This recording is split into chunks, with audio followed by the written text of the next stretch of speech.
Everyone, yan guys, another unboxing tayo. Ito naman is talagang 130 pesos. Yes, 130 pesos. Ayan, nabili ko sa Shopee. Ayan. Unboxing tayo. Kung ano na naman ito. Ito guys, okay. Kunitin na natin. Napakasimple lang naman kasi mumurahin ito naman ito. Ang ganda nito guys, hindi siyang pang cellphone ng dalang pang halimbawa may meeting kasi malaki yung bago kasi nandun lahat ng gamit.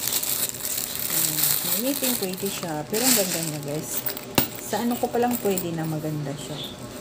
Kasi natin ito ang ganda niya. Open natin ang natin. O, yan. O, may ano siya. O, shoulder bag. Manipis na talaga. Manipis kasi 130 lang. Yan. Ito naman. Maraming sticker. Pwede siyang lagayan ng cellphone. Pwede rin siyang i-wallet mo na lang kasi marami siyang lagayan. Kapal. Pwede. Yan. O, diba? Tapos ito. Parang maiba. Yan, may zipper pa siya. Wow, ang daming lagayan. Pwede.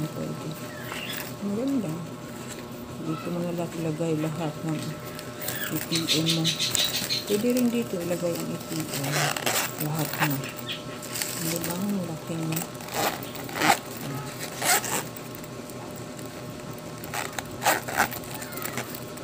Kaso, mayroon pa akong isang in-order na wallet. Ilipat ko na yung wallet ko doon. Tapos, ito guys, ayan, may kasama siya. Shoulder bag kasi ito. Saan ba ito? Laki pala siya. Tigas na. Ang pangit. Ayun. Okay. Ayan.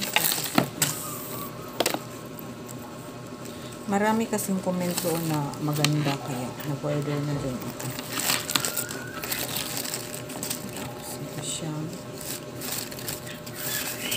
Oh, maganda siya guys.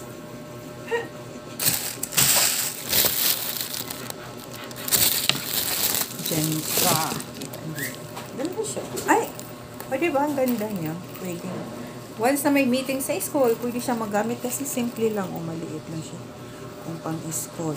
Hindi nga lang pwedeng pang palengke dahil pag na ano yan, snatch tanggal agad. Kasi maliit lang naman ang kapit niya. Maliit lang.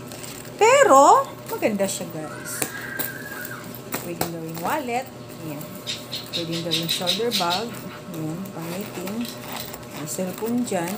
Alright, thanks for watching everyone. Ayan guys, maganda siya. Oh.